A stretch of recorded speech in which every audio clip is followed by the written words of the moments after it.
Hello friends, welcome to channel. Mukunda తండ్రితో గొడవ పెట్టుకున్న కృష్ణ ఇదంతా ఎలా జరిగిందో మనం ఈ వీడియో తెలుసుకుందాం.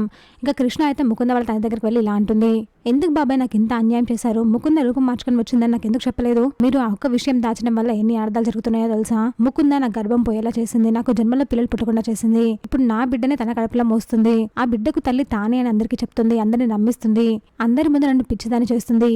ఇదంతా ముకుంద రూపం మార్చుకోవడం, ఆ విషయం మీరు దాచడం వల్ల జరుగుతుంది అని కృష్ణ ఏడుస్తూ ఉంటుంది. మధ్యలో నేను అన్యాయం అయిపోతున్నాను బాబాయ్, నాకు న్యాయం జరగాలి అంటే మీరు వచ్చి ఈ విషయం అందరికీ చెప్పాలి, రండి బాబాయ్ వెళ్దామని కృష్ణ అడుగుతుంది. అన్యాయం జరుగుతుంది ఎవరికమ్మా, నీకా ముకుందకా? నువ్వు మురారిని పెళ్ళైన సంవత్సరం దాకా ప్రేమించలేదు, కానీ నా కూతురు పెళ్ళైనా కూడా మురారిని ఇష్టపడింది, తననే ప్రేమించింది, తనే కావాలనుకుంది. ఇక్కడ అన్యాయం జరుగుతుంది నా బిడ్డకి, ముకుందకి, నీకు కాదమ్మా అని ముకుంద వాళ్ళ తండ్రి అంటాడు. ఆ మాటలు విన్న కృష్ణ అయితే షాక్ అవుతుంది. నేను ఎవరి దగ్గరకు వచ్చి నిజం చెప్పుకోవాల్సిన అవసరం నాకేమీ లేదు, నేను నా బిడ్డకే సపోర్ట్ చేస్తాను, ముకుంద తనకు నచ్చినట్టు ఉంటుంది, ఈ విషయంలో నేను ఇంకేం మాట్లాడలేను అని ముకుంద వాళ్ళ తండ్రి అంటాడు. ఆ మాటలకు కృష్ణ అయితే చాలా కోపంగా అతన్ని చూస్తూ ఉంటుంది, అక్కడి నుంచి వెళ్ళిపోతుంది. చూసాక ఫ్రెండ్స్, మరి ఏం జరగబోతుందో, ఇలాంటి జెన్యూన్ అండ్ అప్డేట్స్ కోసం మా వీడియోకి లైక్ చేసి ఛానల్ని సబ్స్క్రైబ్ చేసుకోండి.